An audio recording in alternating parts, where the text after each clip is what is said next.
大家好，我是 Linda 老师。今天呢，想给大家介绍的是中文。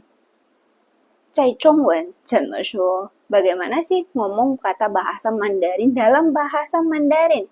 Nah, di sini ada beberapa cara. Jadi kalau kalian realize, kadang-kadang ada orang yang menggunakan kata belajar bahasa Mandarin. They will say 学中文. Tapi ada juga yang bilang 学汉语. Nah, they are all the same ya. Hari ini saya mau memperkenalkan 5 kata yang merepresentasikan bahasa Mandarin. Jadi jangan bingung ya kalau ada yang saling interchange ya. Jadi yang pertama itu adalah 中文, lalu ada 汉语, lalu ada 华语, lalu ada 华文, yang terakhir adalah 普通话. Jadi kita perkenalan dulu dengan 5 ini.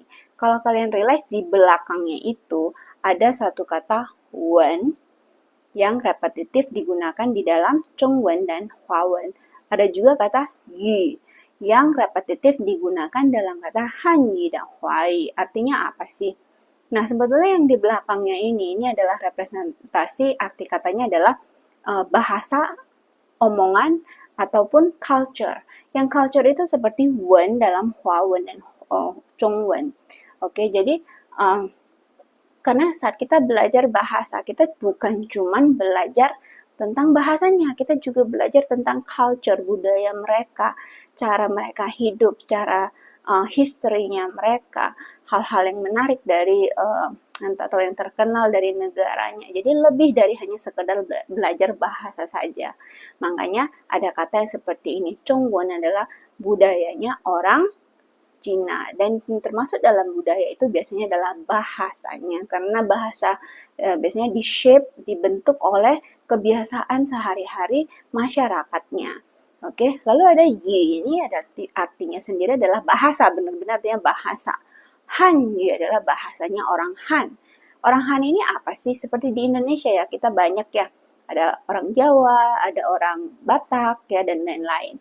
Kalau di Cina itu juga ada seperti itu. Kalau kalian tahu ya, dinasti-dinasti itu. Dan salah satu bangsa yang paling besar itu adalah bangsa Han. Oke, dinasti Han. Jadi makanya Han Yu itu adalah representasi dari orang-orang bahasa dari orang-orang kelompok ini. Dimana yang sekarang itu ya standardized Chinese lah. Oke. Lalu Hua itu kenapa ada Huayu dan Huawen? Hua itu represent us as in Chinese ya, orang-orang Chinese. Kadang-kadang orang-orang Cina yang ada di mainland China-nya atau seperti kami yang ada di luar Cina. Oke. Lalu yang terakhir adalah Putonghua. Nah, ini Putonghua udah sering banget dipakai. Kenapa? Karena Cina itu gede banget. Misalnya, orang selatan dan orang di utara ngomongnya berbeda. Aksennya berbeda, sama seperti Indonesia. Bahasa Indonesia saya mungkin agak sedikit berbeda dengan bahasa Indonesia orang-orang di Pulau Jawa, atau mungkin yang super medok ya. Atau orang Batak kalau berbahasa Indonesia terdengar kasar, tapi sebetulnya berbahasa Indonesia juga, cuman versinya mereka. Sama dengan di Cina. Makanya pemerintahnya membuat satu standar untuk semua bahasa Mandarin yang akan mereka pakai di sekolah, di institusi formal. Jadi kalau misalnya orang-orang terpelajar pada umumnya, they will be using this Putonghua, ya, oke?